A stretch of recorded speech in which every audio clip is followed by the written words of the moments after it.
자, 이제 내용들을 많이 들어보셨으니까 저 영역 소개입니다. 이전에 1차 설명회 때도 말씀을 드렸겠지만은 2년 6개월 이상을 우리 준비위원회 발족이 됐고 그 발자취가 쉽지는 않았습니다. 이 자리에서도 반복되는 것 같지만 간단하게만 말씀을 드리고 넘어가겠습니다. 2021년 1월 9일 준비위원회 우리 카페를 개설했고 그 다음에 우리 위원들 8명으로 시작을 했습니다. 제가 위원장은 아니었고 우리 동대표 입사대표 회장님과 노인 회장님을 공동위원장으로 추대를 했습니다. 그렇게 진행을 했고 중간에 제가 위원장으로 다시 그래서 현수막을 걸고 진행을 했죠. 이제 예비 안전진단이라고 그냥 통칭합니다. 구청에서 5천만 원 정도 비용을 들여서 진행을 해서 예비 안전진단 통과를 했고 그 다음에 그 이후에 우리 정밀안전진단기금 모금을 했죠. 2억 넘는 큰 금액을 우리 40만 원씩 쉽지 않았습니다. 살기도 어려우신 분들도 계시고 정말 이웃집에서 돈을 빌려서 내신 분도 계셨어요. 그분 한 분 한 분의 그 성금이 아니죠. 분담금이지만 정말 너무 감사드리고 그것이 바로 이러한 성과로 이어지면서 정밀안전진단 실시를 하게 됐습니다. 중간에 우여곡절도 있었어요. 정밀안전진단 최종 통과되기 전까지 조건부 재건축 판정이 나오기 전까지 건영 아파트는 금방 통과가 됐는데 법 개정도 됐고 또 제도적인 여러 가지 전향적인 정부의 정책에 힘입어서 진행이 됐지만 우리 우성 아파트는 점수 면에서 조금 밀려서 좀 어떻게 보면 좀 건실한 아파트다라고 그렇게 보시면 되겠습니다. 하여튼 간에 그 뒤로도 조금 좀 약간 석연찮은 점은 있었지만 결론적으로는 최종 통과가 됐습니다. 이런 의미에서는 우리 주민 여러분, 토지 등 소유자 여러분께 다시 한번 이 자리를 빌어서 감사의 말씀을 드리고 박수 한번 드리겠습니다. 그 다음에 이제 우리가 재준이 네이버 밴드 운영을 시작을 합니다. 그리고 60명 위원회와 10명 집행위원회 구성을 해서 60명이 다 의결을 하는 장소에서 모이기는 어렵기 때문에 집행위원회 10명 구성을 진행을 했습니다. 그리고 2023년이죠. 4월에 우리 한국자산신탁 설명회를 우리 재준위 위원들 그다음에 아파트 동대표이신 분들 일단 대표분들 위주로 설명회가 있었습니다. 이제 우리 아파트 내에서도 사실은 1년, 2년 전부터 신탁에 관한 얘기들이 많이 있어 왔어요. 하다못해 제가 위원장인데 제 앞에서 조합장 도둑놈 새끼다 이렇게 얘기합니다. 저 그 얘기 듣고 굉장히 충격 먹었고요. 근데 그런 걸 떠나서 그동안 사회적인 그 현상입니다. 많이 그런 것들이 경험이 된 바 있기 때문에 저는 수긍을 하고 인정하고 또 그 어르신 말씀을 듣고서 신탁도 공부를 하게 됐어요. 자, 그 다음에 이제 우리 신길 우성 1차 동의서 정비계획 위반 제한 동의서 진행하면서 제가 유튜브 강의를 시작했습니다. 오늘도 이 유튜브로 진행이 되겠지만 이 내용도 앞으로는 제가 학원 강사라서 그런 게 아니라 유튜브를 통해서 여러 가지 정책적인 부분이라든가 소식지라든가 이런 세부사항을 알려드리는 것이 가장 유리하고 적절하고 효과적이다라는 생각을 했어요. 그래서 앞으로는 그렇게 더 진행할 겁니다. 우리 토지등 소유자 여러분께서 소통이라고 하시는데 제가 고집불통이라고 소문이 났어요. 그래서 한 2년 반 동안에 최소한도 내 전화번호, 핸드폰 번호가 그냥 공개적으로 돼 있는데 그리고 내가 2년 반 이상을 문자 알려드리고 그래서 돈도 입금하시고 한 거 아니겠습니까? 근데 이런 저보고 불통, 고집불통, 이런 고집불통이 없네, 소통을 안 하네 이렇게 얘기를 합니다. 자, 그래서 그건 아닌 것 같고요.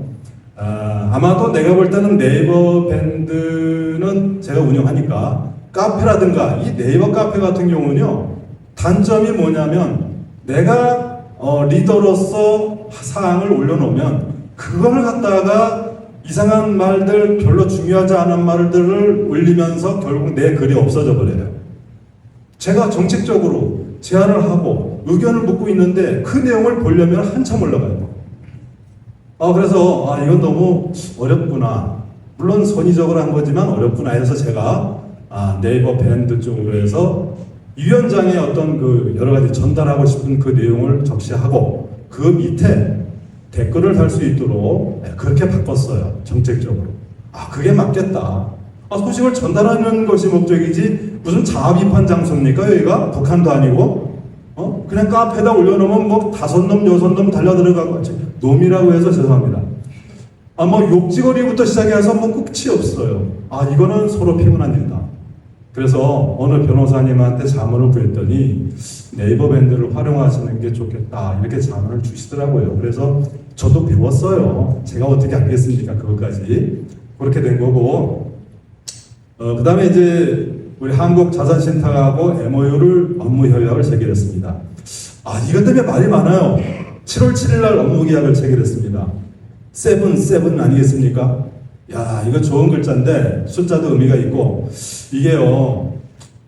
저것 때문에 굉장히 저를 또 공격을 하시더라고요. 왜 한국자산신탁과 업무 계약을 체결했냐?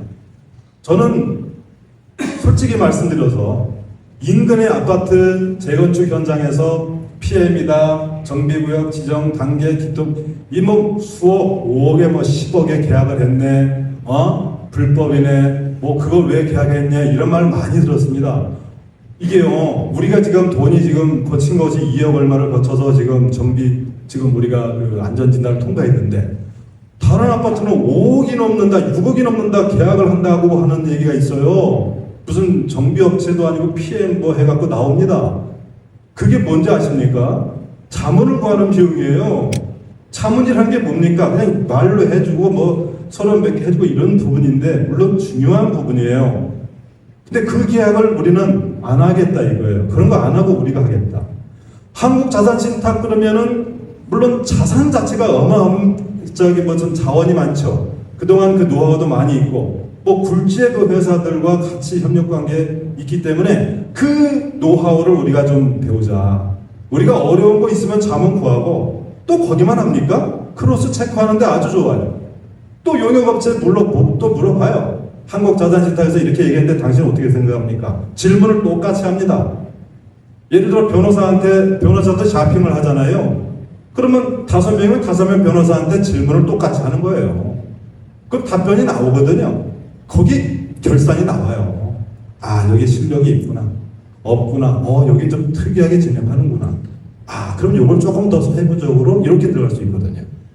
우리는 비전문가니까. 그래서 제가 그 점을 말씀을 드리는 겁니다. 한국자산신탁하고 MOU 체결한 것은 정비구역 지정하는 단계까지 우리가 양질의 서비스를 무료로 제공받기 위한 목적이다라고 말씀을 드린 것이고요. 그리고 한국자산신탁이 괜찮다 그러면 우리가 나중에 뭐 조합방식, 신탁방식 투표할 거 아니겠습니까? 그 투표에 의해서 결정이 되는 것이지 준비위원회에서 위원장이 자기적으로 결정하는 사실은 아니지 않습니까? 우리 위원장이 혼자 결정하는 건 하나도 없습니다. 우리가 투표를 하고 토론을 하고 공부를 하고 이렇게 진행하는 겁니다. 자, 순서는 그렇죠? 조합, 신탁, 투표해야죠. 이제 공부했어요, 어느 정도. 학생이 공부를 해야지 시험을 보지. 그 다음에 이제 뭡니까? 신탁이면 또 시행자 방식이 있어요. 대행자 방식도 있고, 그 부분도 또 투표하고. 또 지금 한국자산신탁이 MOU 체결되어 있습니다. 그러면 이 부분이 그동안 기여가 있다고 판단한다면 계약을 할까요? 아니면 또 다른 방식으로 할까요? 물어볼 수도 있는 거예요. 우리 결정을 하는 겁니다. 우리 내부적으로. 그거가 결정도 되기 전에 신탁이 뭐가 뭐네 이런 얘기 할 필요가 없어요. 조합 방식은 우리가 여기까지 해온 거 아니겠습니까? 조합 방식은 우리 스스로가 하는 거예요. 설명이 필요 없어요.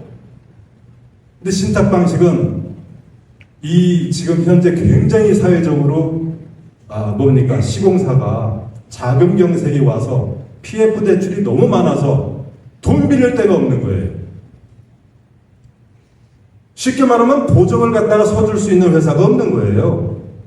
그럼 회사가 공사하다가 중단할 거 아니겠습니까? 공사비 올라가고 그러면 뭡니까? 야, 공사비 올려주지 않으면 공사 중단할 거야. 유치권 행사할 거야. 이거 우리가 계속 지어갖고 니들 돈 안 냈으니까 이거는 우리 거야. 아무도 들어오지 마. 공사 중단! 우리는 이미 시공사와 계약을 맺었고 수천억을 돈을 대출받고 진행하는 과정이기 때문에 하루하루가 이자가 이제 시작이 되는 겁니다. 이자가. 그래서 신탁이라고 하는 부분이 필요한 시점에 지금 현재 상황은 신탁의 새로운 과정에 와 있다. 이전에 토지 신탁이나 지방에 정말 공사하기 어려운 회사를 끌어다봐 그 불공정한 계약과 그런 걸 담보로 해서 그래야 사업성이 확보가 되고 그렇게 신탁을 해왔다면은 지금은 새로운 차원으로 지금 가고 있는 거다 이런 얘기입니다. 그런 의미에서 정부에서도 신탁사에 대한 배려를 많이 지금 집중적으로 하고 있는 것 같고요. 우리는 그 적절하게 우리의 판단만 하시면 되겠습니다. 신탁이 좋네 나쁘네 판단할 권한이 없어요. 혼자는. 저 역시도 마찬가지고요.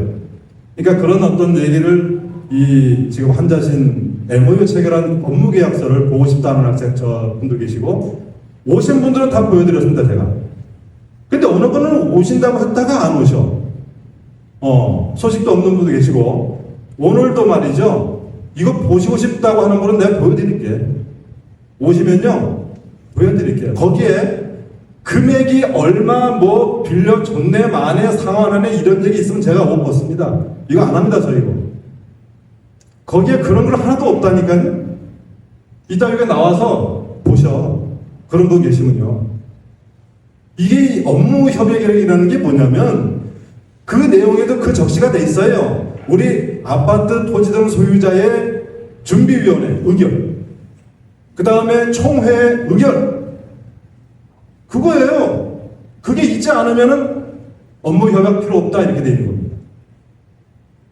그리고 또 있습니다. 신탁사를 선정한다고 금방 뭐가 되는 건 아니에요. 신탁사를 선정하려면 75%의 토지 등 소유자의 동의가 필요합니다. 거의 조합 결성 수준의 찬성률이에요. 또 하나 있습니다. 30%의 아파트를 내놔야 돼요. 신탁으로 등기를 넘겨야 된다니까. 그럼 뭐예요? 그걸 내놓을 사람이 누가 있겠냐 하는 것도 고민거리입니다. 신탁을 갖다가 선택을 했는데 기간이 딜레이되고 내놓는 사람이 없어. 의결을 했는데 내놓는 사람이 없어. 그러면 그것도 또 하나의 문제가 될 수가 있어요.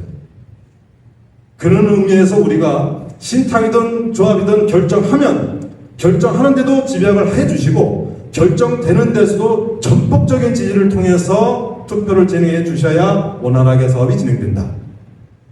그러니까 신탁도 하려면 100% 하고 말라면 말아야 되는 거지. 과반 조금 넘은 사람들이 찬성했고 나중에 75% 받는데도 어려웠고 그거요 안 한 말도 못해요. 자, 이제 여러분들이 주인이지 이 위원장이 주인이 아닙니다. 공부 그동안 하셨어요. 그동안 생활해 오셨지 않습니까? 그동안 TV도 많이 보셨고 그게 전부예요. 사실은 계약을 할 때는 법률 전문가가 들어와야 됩니다. 변호사도 끼고요. 이런 분야에서 정말 그 신탁 분야를 잘 알고 또 거기에 불공정한 계약 내용들 또는 소위 말하는 독소 조항이라고 하는 그런 부분들 그걸 찾아내서 또 분담금이 예를 들어서 우리가 뭡니까? 그 수수료라고 하잖아요. 그죠? 아까 몇 프로 나오는 거? 그 수수료가 또 나중에 보면 분양가의 기준으로 돼 있다? 너무 높게 올라간다? 예, 그것도 상한선을 정하는 부분도 있어요. 법률적인, 기술적인 부분이 있습니다. 그 부분은 법률 전문가와 상의하고 또 그런 도움을 받아서 우리가 결정할 수 있도록 그렇게 해야 되겠죠. 그러니까 흐름은 그렇습니다. 그러니까 신탁이다 뭐다 이런 거는 이런 얘기고요. 자, 좀 길었습니다. 이 부분이. 자, 그 다음에 이제 나라장터에 7월 14일 도시계획업체 입찰을 진행했습니다.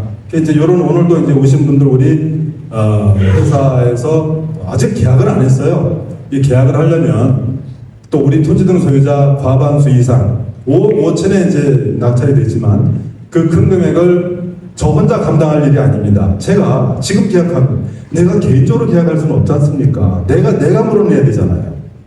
그래서 10명 위원회에서 통과됐고 또 60명 위원회 통과됐고 이제 우리 토지 등 소유자의 동의서를 받을 겁니다. 그래서 이렇게 우리가 또 사무실도 얻어야 되는데 그런 비용까지 해서 우리가 이렇게 의결을 합니다. 이렇게 동의를 좀 해주세요라고 해서 그런 절차가 이제 있을 겁니다. 왜냐하면 여러분이 주인이기 때문에 허락을 받아야 되지 않겠습니까? 누군지도 모르는 카페, 누군지도 모르는 우성, 또라이, 무슨 건영, 쭉쟁이 이런 이름으로 돼 있는 카페에 있는 사람들끼리 무슨 의결해서 10억짜리 뭐 무슨 낙찰 받을 일 있습니까? 지금 아파트가 웃기게 돌아가고 있어요.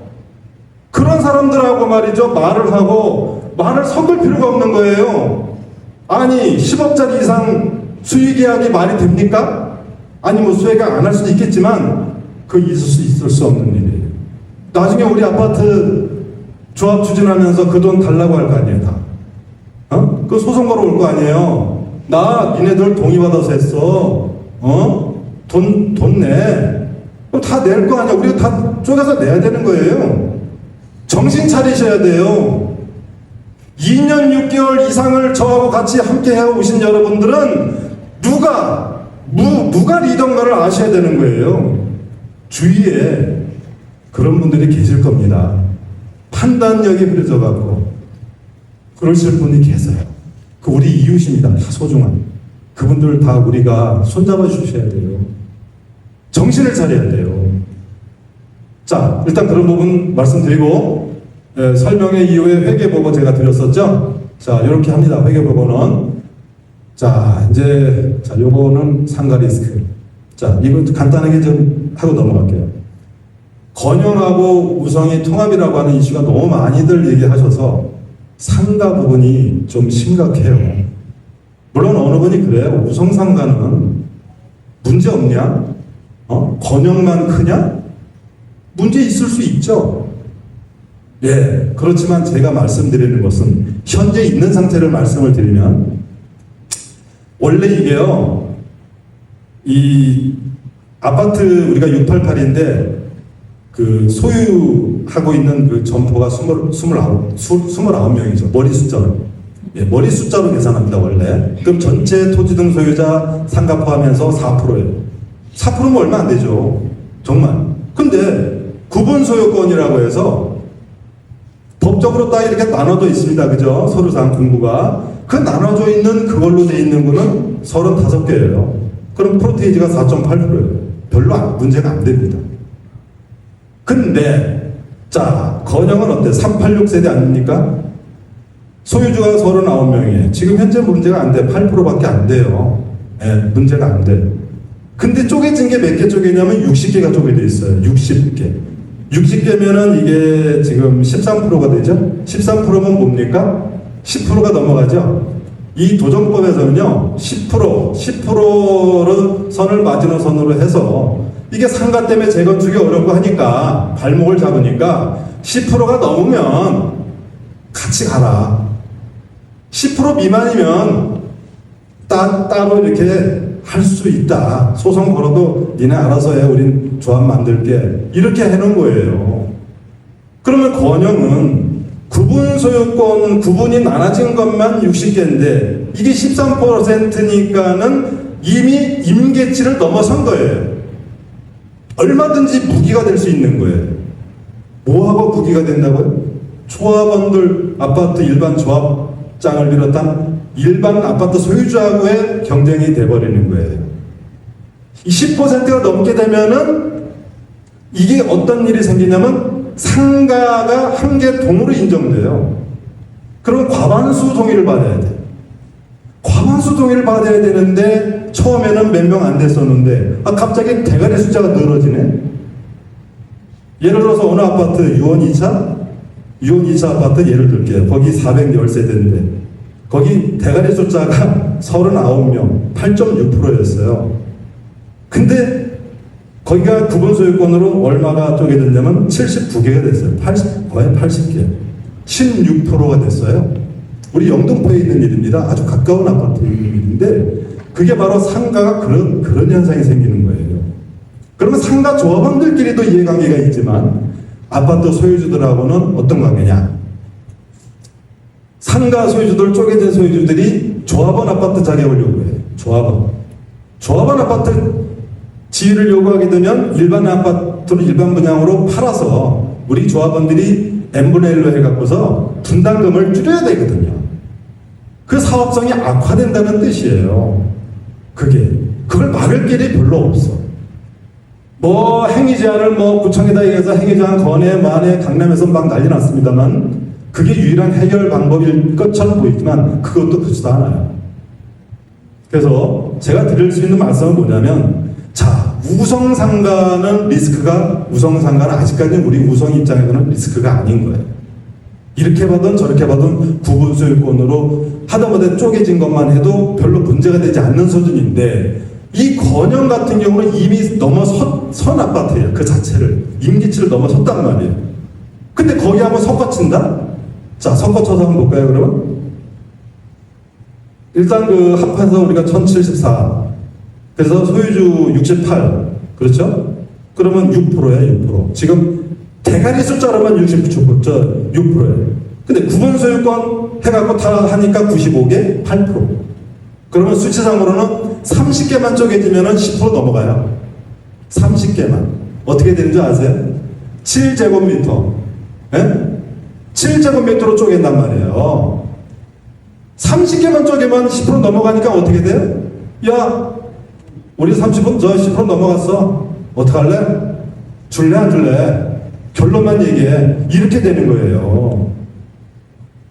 근데 거기다가 어떻게 될지도 모르는데 우리 우성 아파트에서 발생할 리스크도 아니에요, 상가는. 또 아까 지분 얘기 아까 했었죠? 이거 심하게 말씀드리면요, 제가 상세하게 따로 한번 정리해 보니까 건영 37평하고 우리 31평하고요 분담금 극단적으로 1억 6천 정도 차이 난다면 하겠습니까? 네? 우리하고 가격이 똑같아. 통합하면서 1억 6천 차이가 나요. 차이가. 기분 엄청 좋죠? 우성하고 건영이 왜 합해야 되는데요, 그거? 아까 평가자님 말씀도 하셨지만 좀 완곡한 표현을 하신 거예요. 전문가님이시니까. 저는 당사자니까 굉장히 좀 감정이 생기더라고요. 이런 상황에서 선통합을 한다? 통합도 선통합이고 후통합이 있겠죠. 먼저 통합한다? 아니, 우리가 물건 살 때 물건 갖다 놓고 다 쓴 다음에 가격 흥정합니까? 예? 가격 흥정을 먼저 한 다음에 갖고 와야 될 거 아니에요, 물건을. 예? 그런 꼴이란 말이에요. 통합이라는 말 자체가 우성 입장에서는 이게 통합이 누구를 위한 통합이냐, 누구를 위한 분담금을 줄이는 일이냐. 우성과 건영은 입장이 다르다. 건영은 대박이다, 우성은 쪽박이다. 이게 결론이에요. 그러므로 선결적으로 먼저 이 일을 통합이다 뭐다 하는 이 경우의 수를 우리가 생각하려면 이런 구체적인 사안이 아직 나온 것도 없어요. 설계도 안 나왔잖아요. 아무것도 없어요. 무슨 놈의 통합입니까? 개수 조정이나 이게 할 수도 없잖아요. 몇 프로 개수 조정을 하면서 그게 나와야 되는 거 아니에요. 서로의 감정이나 조절 이 자체가 기준점도 안 나와 있어요. 수치가. 데이터도 없고. 자, 이런 상황을 오늘 모시게 된 이유는 감정평가, 내 뇌피셜로만 계속 내가 인강으로 얘기를 했었어요. 그러니까 어떤 사람이 그래, 저 사람 저 데이터도 없이 맨날 저렇게 말로만 한다, 믿을 수가 없는 인간이다, 이렇게 얘기하더라고요. 저는 이미 알고 있었어요. 우리 여기 감정평가사님 말고도 다른 평가법인 만났었거든요. 예? 제가 그랬잖아요. 크로스 체크한다고. 자, 그래서 이제 제가 이런 마음이 있다 보니까 통합적으로 방향이 자꾸만 이렇게 얘기가 나오고, 또 심지어는 그 통합 측에서 좀 안 된 얘기지만 막 이렇게 뭐 자기 동의서 낸 것도 뭐 반환해달라 뭐 그런 사람이 딱 4사람 나오더라고. 4사람. 4사람 나왔어요. 왜 그럴지 난 모르겠는데 뭐 그거야 뭐 별 의미 없습니다. 사실은 뭐 저희가 동의서는 이미 다 끝났어요. 다 받았고요. 이게 지금 그게 동의율 그 변경이 원래 67%로 돼 있었어요. 원래는 원래 정비계획 67%. 근데 그게 지금 60%로 바뀌었어요. 얼마 전에 오래되진 않아요. 우리가 이제 받는 동안에 진행된 것 같습니다. 그래서 이미 60%는 넘어섰어요. 동의서는 확보가 됐다. 그 다음에 우리 신통계획도 이미 넘어섰습니다. 예, 그것도 토르테지가 이미 넘어섰고, 지금은 그럼 뭐 하는 거냐? 우리가 도시정비 계획 이제 각 세대마다 전부 감정평가가 다 나오려면 시간이 많이 걸려요. 그게 이제 우리 계약도 하고, 그게 나올 때까지, 그게 나오면 첨부돼서 같이 들어가는 거니까, 그 기간 동안에 우리 동의서를 좀 더 받자. 70%, 80% 받자. 그래서 우리 주민들의 단결력을 공고히 하자. 우리는 뭉치만 살고 흩어지면은 크게 손해본다. 이런 말씀을 드리고자 말씀을 드리는 겁니다. 어떻습니까? 자, 우리 우성아파트 준비위원회는 우성아파트의 준비위원회지 통합준비위원회가 아니에요. 이웃을 돌보는 건 좋은 일이지만 나의 가정을 돌보지 않고 남을 도와준다면 그건 금치산자예요. 약간 또라이지. 전문 용어로 그렇게 얘기합니다. 욕은 할 수는 없고. 너무 많이 퍼져도 병신 소리 듣고요. 호구 소리 들어요. 우성이 무슨 호구인 줄 알아. 예? 자, 일단 그렇게 좀 말씀을 드리고요. 자, 그 다음에 이제 상가 리스크는 그렇게 해서 제가 말씀을 드린 거고, 그 다음에 이제 교회 문제가 있죠. 이건 이제 우리가 터치할 부분은 아니에요. 근데, 제가 통합추진위원회라고 하는 거를 원래 위원회를 카페를 만들었었어요. 제가 신안산선 저기 10몇 년을 해서 우리 주민들 2만 명 서명한 거 그거 알고 계시죠? 네. 그거 저 성과 나왔잖아요. 지금 지하철 공사하고 있잖아요. 그거 왜 저걸 신경을 냈었냐면 우리 통합을 하려고 했던 거였어요. 처음에. 얼마나 좋아요. 출구도 이렇게 건영상가에 넣고 같이 하나 되면 얼마나 좋아요. 그 꿈을 갖고 있던 사람이라 제가 그 중간에 오다 보니까 이런 리스크가 있다는 걸 알게 된 거예요. 예, 그래서 내가 그걸 리스크를 알게 됐고 지금은 그렇습니다.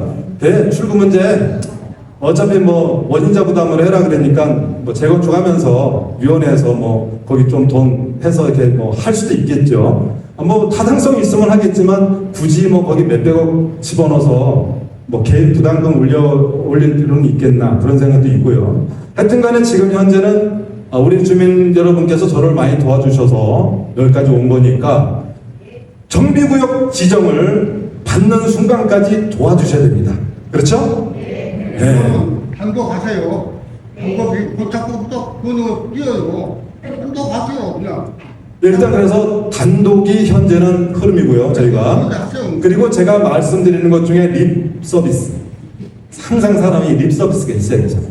그래서 건영하고 싸우면 안 되잖아요. 그래서 나는 뭐라고 얘기하냐면 이거는 재산이 걸리는 거지. 일단 이게 우리가 이제 이건 있는 얘기입니다. 우리 전문 용역업체에도 얘기를 해두고. 그걸 안 갔어요. 만들으려고. 예, 그래서 이게 뭐냐면 도시계획으로 이제 올라가잖아요. 정비구역 지정 단계 올라가면 1년 내지 1년 반 동안에 그 서울시에서 이제 한 바퀴 돌고 와요. 그러면 서울시에서는 아무래도 이게 이제 공적인 그러니까 면적이 이렇게 돼 있으면 모양이 이렇게 돼 있고 여긴 좀 상태가 안 좋아요. 그러면 같이 한번 검토해봐라 이렇게 내용이 나온대요. 그러면 어차피 시에서도 그 민원이 나올 걸 예상을 해서 그걸 만들어 놓는 거죠. 또 우리 주민들 역시 그런 기회를 통해서 한번 공부도 하고 또 한번 정리를 하는 거예요. 그래서 그런 절차는 있기 때문에 이번에 도시계획 진행되면서 시간이 조금 딜레이 될 수 있다는 거는 참고로 알고 계셔야 돼요. 조금 늦어져요. 그래서 아시겠죠? 그래서 이게 좀 그런 난점이 있는 아파트이기 때문에 항상 더 좋은 게 있으면 또 극단적으로 나쁜 게 동시에 진행되지 않습니까? 오히려 또 이게 좋은 일이 있을지는 그건 모르겠습니다. 항상 극직반이라고 하잖아요. 나쁜 게 뭉쳤는데 갑자기 좋은 것으로 싹 바뀔 수도 있지 않습니까? 저는 그것도 염두에 두고 있고요. 또 뭐 일각에서는 130%, 120%, 뭐 용적률, 뭐 역세권 이런 말도 지금 나오고 있긴 한데 사실 확인된 바는 없어요. 왜냐면 그거 돼야 되는 거예요. 돼야 되는 거고, 뭐 역세권에서 우리가 용적률 올라가면 나와 더불어 우리 여러분들 영광스러운 일 아니겠습니까? 안 그래요? 용적률 올라가면 사업성이 높아지니까요. 자, 근데 너무 극단적으로 그런데 현혹되지 마시고, 그런데 현혹되시면요 감당이 안 돼요. 그 나중에 뻥이잖아, 뻥. 사실도 아닌데. 서울시에서는 지금 국토부에서 그렇게 방향을 잡아도 서울시에서는 지금 아직까지 방향을 틀진 않아요. 아직까지는. 그러니까 그런 그 검증되지 않은 정보에 너무 이렇게 흔들리시면 안 돼요. 항상 이 박일섭 준비위원장이 보내는 그 소식지 또 유튜브 이것만 집중하시면 되지 지방방송은 꺼주세요. 아시겠죠? 네. 자, 그리고 이제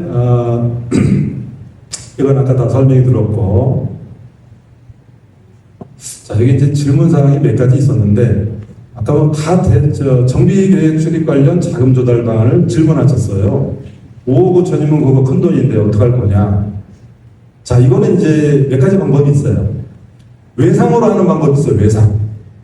외상으로 하면 제 개인적으로 지금 당장 계약하게 제 개인적인 채무가 돼버립니다. 네, 그렇지 않습니까? 물론 고유번호로 통장도 개설했고 요건이 돼서 우리가 다 있겠지만은 그 위험성이라는 게 10년을 넘게 되면, 그렇지 않습니까? 10년이라는 채무가 되게 되면, 10년 이상 되게 되면 이게 소멸시효라는 게 있어요. 소멸시효. 뭐냐면 남한테 돈을 갖다가 채무자고 채권자가 돼 있잖아요. 무궁무진하게 돈 받을 수 있는 게 아니거든. 그게 소멸되는 시점이 나와요. 그 10년 기준으로 그런 게 나온다. 그럼 나중에 조합이 결성되면 어떻게 돼요? 조합이 늦게 나와서 늦게 결성됐어. 근데 그 조합장이 그거 추인하려고 했는데 추인하면 배임행위가 되고 추인 안 하는 게 나은데 뭐 이런 얘기 나오게 되면요 머리 아파지는 거예요. 이사 가는 사람도 많아지고 나 몰라 패션 이렇게 되는 거죠. 자, 그래서 목동 같은 데는 직접 돈을 걷고 있어요. 끊어주는 거예요. 이렇게 딱딱 이렇게 우리 안전진단 비용 걷는 것처럼 탁탁 끊어주는 겁니다. 저도 이사 갈 수 있거든요. 갑자기 아우 싫어 서울 나 탈출 갈 수도 있거든요. 그럼 나는 이거 영원히 무궁처럼 내가 채무자로 앉을 수는 없잖아요. 그런 일을 얘기하는 거예요. 그래서 우리 위원들끼리 또 협의할 겁니다. 하고 결정을 할 거고요. 이제 그런 내용은 그래서 우리 결정이 되는 대로 우리 토지 등 소유자 전체 또 동의서 진구해서 결정할 수 있도록 하겠습니다.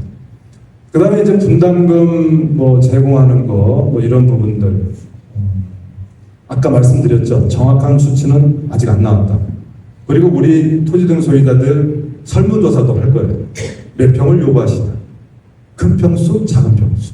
또 상가, 아파트를 요구하냐, 아니냐. 그럼 상가에서 어느 정도. 이게 나온단 말이에요. 그럼 그거 나온 걸 갖고 설계팀이 또 딱 움직입니다. 이게 원하시는 평수가 예전에는 큰 평수였는데, 요즘엔 좀 자식들도 이제 필요 없고, 애들도 없고, 혼자 살다 보니까 작은 평수가 좋겠다. 또 그래서 결혼도 시키면 되겠다. 그 여러 가지 계획이 있거든요. 시대가, 또 그런 시대가 돼서. 그런 컨셉으로 잡히면서 또 나와요. 그러니까 지금 저거 갖고는 아무 얘기가 안 되는 거예요. 그야말로 대략적인 거예요. 아니, 저런 정확한 것도 아닌데 왜 저걸 지금 발표하냐? 이유가 있어요. 정부에서 법을 만들어서 그렇게 하라고 시킨 거예요.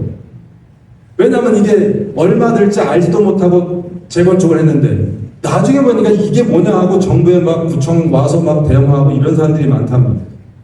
그래서 야 니네 계략적이라도 얘기해드려. 그리고 니네가 책임져. 자식들. 이렇게 한 거거든. 그러니까 알고 보면 이 조합을 하는 사람들이 힘들어지는 일입니다. 왜 이거 알려줬는데 나중에 사진 딱 찍어놓고 나중에 당신 조합장 말이야 이거 네가 이게 며칠 날 이거 발표한 거 이렇게 해놨지 않냐. 근데 뭐냐면 불리한 거 다 빼고 지 그것만 갖고 얘기한다는 거예요. 죽이는 겁니다 그거. 지금도 말씀드리잖아요. 정확한 거 아니라고. 그래서 이제 그런 말씀을 나중에 또 설명해도 있을 거고요. 정확하게 우리 구청에다 제출할 때 그게 나와요 따로. 그래서 내 몇 동 몇 호가 어딜 갈 때 얼마 이게 나온단 말이에요. 그것도 정확한 것도 아니에요. 그러니까 그걸 참고로 아시라는 얘기입니다. 자, 오늘 준비한 건 여기까지입니다. 감사합니다.